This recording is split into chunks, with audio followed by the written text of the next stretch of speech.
Mari bergabung dalam khotbah Minggu setiap hari Minggu pukul 7.30 pagi waktu Indonesia bagian Barat di YouTube Paul Karo-Karo. Saksikan Mesbah Terang setiap hari Rabu dan Jumat pukul 6 pagi waktu Indonesia bagian Barat di YouTube Paul Karo-Karo. Bagi saudara-saudari yang diberkati dengan channel ini dan ingin memberikan persembahan, dapat diberikan ke rekening Bank Gereja GBI Capital melalui QR Code BCA Mobile.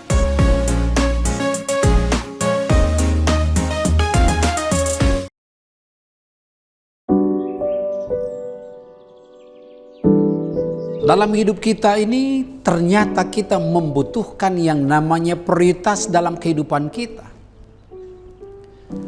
Ada banyak orang dalam hidupnya tidak memiliki yang namanya prioritas. Asalan saja. Nah, tetapi hari ini kita akan belajar bahwa betapa perlunya kita memberikan prioritas dalam kehidupan kita. Ada kalanya dalam hidup kita, misalnya ada yang harus segera atau cepat dikerjakan, malah itu nggak kita kerjakan. Yang kita kerjakan adalah yang seharusnya bisa dikerjakan seminggu yang akan datang. Maka sering hal itu membuat kita jadi stres. Tapi bahkan sebaliknya ada banyak orang berjalan, istilah dia itu ya udah Pak, mengalir aja. Toh ya namanya dalam hidup ya pasti ada masalah, pasti Pak. Mengalir aja Pak. Nah, tetapi hari ini kita akan belajar, kita harus membuat prioritas dalam kehidupan kita. Yang pertama yang saya mau sampaikan adalah prioritas hubungan pribadi kita dengan Tuhan. Jadi kenapa itu yang utama? Kenapa itu yang paling penting? Karena pada waktu kita memiliki hubungan yang baik dengan Tuhan, hubungan yang intim dengan Tuhan, istilah saya, kita bangun pagi, kita menyembah Dia, kita baca firman Tuhan, maka kita dicas. Jadi hubungan pribadi dengan Tuhan itu akan menentukan kegiatan-kegiatan kita selanjutnya. Jadi jangan sampai Anda dalam kehidupan hari-hari tidak pernah memiliki hubungan yang intim dengan Tuhan. Tapi justru sebelum kita mengerjakan sesuatu, kita bangun hubungan pribadi dengan Tuhan, hubungan pribadi dengan Tuhan. Hubungan pribadi dengan Tuhan itu sangat berbeda dengan pelayanan. Nanti akan saya jelaskan. Ada prioritas yang berikutnya. Tapi yang pertama adalah hubungan pribadi dengan Tuhan. Nah, mari kita lihat di dalam Mazmur 25. Ayat yang ke-14 berkata, Tuhan bergaul karib dengan orang yang takut akan Dia, dan perjanjiannya diberitahukannya kepada mereka. Kita melihat, kita mendengar dari kebenaran firman Tuhan ini, Tuhan bergaul karib dengan orang-orang yang takut akan Dia. Dan perjanjiannya diberitahukannya kepada mereka. Misalnya kalau saya kasih contoh, ketika Anda membangun hubungan pribadi, saat teduh dengan Tuhan di pagi hari, nah, sebelum Anda melakukan pekerjaan, maka dari situ ada pencerahan. Anda harus melakukan apa? Prioritasnya apa? Maka dengan Anda mendekatkan diri dengan Tuhan, membangun hubungan pribadi dengan Tuhan, akan membuat Anda mengambil keputusan lebih gampang karena iya Tuhan yang mengajari Anda harus melakukan ini, harus melakukan ini. Jadi bangunlah hubungan pribadi Anda dengan Tuhan, itu adalah prioritas yang pertama. Anda pernah bayangkan nggak? Ketika Anda dalam keadaan pusing, nggak ada petunjuk, nggak ada pimpinan, lalu Anda melakukan sesuatu, udahlah, yang penting dikerjakan saja.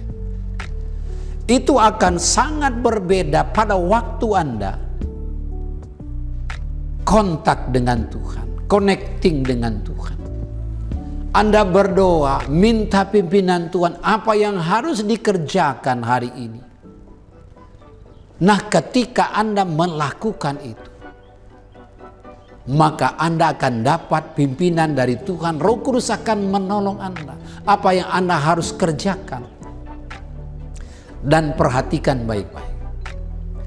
Nah, sering sekali masalah terjadi, walaupun itu sebenarnya masalah kecil. Itu bermula karena hubungan kita tidak baik dengan Tuhan. Dan biasanya kalau hubungan kita baik dengan Tuhan,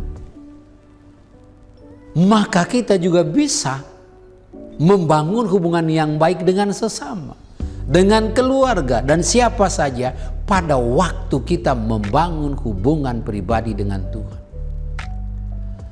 Jadi kalau selama ini Anda tidak memberikan prioritas, yang pertama adalah hubungan pribadi dengan Tuhan, mulai coba. Jadi Anda bisa datang kepada Tuhan, Anda berdoa, menyembah Dia, baca firman Tuhan. Nanti pada waktu Anda memuji, menyembah Tuhan, pada waktu Anda baca firman Tuhan, maka di situ ada rema atau ada kata-kata pesan atau yang mengena lah dalam istilah hari-harinya. Waktu Anda baca firman Tuhan, mengena. Dan firman Tuhan ini akan mendorong Anda untuk boleh melakukan pekerjaan di hari itu. Lalu yang berikutnya, prioritas yang kedua adalah keluarga. Bagaimana Anda bisa tenang pada waktu Anda hubungan dengan keluarga tidak harmonis? Satu dengan yang lainnya itu amarah, benci, kesel, kecewa, nggak mau ngomong. Nah, bagaimana mungkin Anda bisa melakukan sesuatu kalau di tengah-tengah keluarga Anda tidak berikan prioritas yang kedua? Yang pertama tadi Tuhan, yang kedua keluarga. Jangan sampai Anda berkata begini. Ketika Anda misalnya dibutuhkan oleh anak-anak, dibutuhkan oleh pasangan Anda.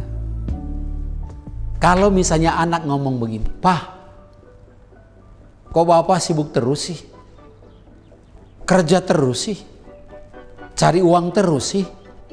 Lalu Anda jawab begini, "Ya ini kan buat kalian juga nak, buat anak-anak. Saya bekerja keras ini adalah untuk apa? Untuk kalian juga."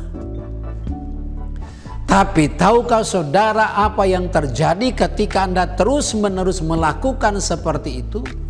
Maka dia tidak akan mau ngomong lagi kepada Anda, dia akan ngomong kepada orang lain. Kalau ada pembantu, dia curhat kepada pembantu dan tidak pernah ngomong dengan Anda karena Anda berkata, "Saya akan kerja ini buat kalian, buat anak-anak." Jadi jangan sampai Anda melupakan keluarga dalam hari-hari Anda. Jangan sampai di tengah-tengah keluarga udah jarang yang namanya ngomong. Ngomongnya lewat WA padahal itu berhadap-hadapan. Jadi mari belajar dari kebenaran firman Tuhan. Nah, mari kita lihat firman Tuhan. Apa yang dikatakan di dalam 1 Timotius pasal yang ke-5 ayat yang ke-8. Tetapi jika ada seorang yang tidak memeliharakan sanak saudaranya, apalagi seisi rumahnya. Orang itu murtad dan lebih buruk dari orang yang tidak beriman. Jadi mari belajar dari kebenaran firman Tuhan bahwa ketika kita memprioritaskan Tuhan, lalu yang kedua adalah keluarga. Kita bangun keluarga, saling memperhatikan, saling menguatkan, saling meneguhkan. Karena keluarga ini adalah tempat di mana kita bisa saling berbagi, saling curhat, saling menopang, saling support. Itu di mana? Di tengah-tengah keluarga. Dan firman Tuhan ini mengingatkan, jikalau ada seorang yang tidak memeliharakan sanak saudaranya, apalagi seisi rumahnya, lebih buruk dari orang yang tidak beriman. Jangan sampai Anda pada waktu Anda melakukan sesuatu terlalu sibuk, jadi lupa dengan keluarga. Nah, satu ketika saya juga pernah mengalami yang namanya terlalu sibuk. Lupa ulang tahun anak, lupa ulang tahun istri, lupa ulang tahun pernikahan. Nah, apa yang terjadi? Yang tadinya tenang-tenang, yang tadinya bahagia, gara-gara nggak perhatikan keluarga. Nah ini. Jadi ada kata-kata yang bagus disisipkan di situ adalah tobat. Nih, saya mau kasih tahu begini. Banyak kita merasa bahwa wah, ulang tahun itu mah biasa apa sih? Tapi ternyata momentum itu hari-hari di mana sangat bersejarah dalam hidup kita. Misalnya ulang tahun, atau misalnya hari ulang tahun pernikahan. Nah, kita berdoa bersama, makan bersama. Mungkin itu makanannya tidak mewah. Ya mungkin makanannya capcay, fuyung hai, atau tahu tempe. Tapi kebersamaan itu dapat pada waktu kita memprioritaskan keluarga. Nah, bagaimana caranya? Pada waktu Anda melihat yang namanya ada hari ulang tahun keluarga, Anda mulai mencatat. Dan pada waktu Anda sudah menentukan yang namanya hari ulang tahun keluarga itu, jangan bikin jadwal yang lain. Supaya kita bisa menikmati yang namanya keluarga. Nah, oleh karena itu kekasih Tuhan, mari belajar. Prioritaskanlah Tuhan, keluarga, lalu yang berikut adalah pekerjaan. Lalu yang berikut adalah pelayanan. Jadi jangan sampai kita melupakan keempat hal ini. Tuhan, keluarga, pekerjaan, atau pelayanan.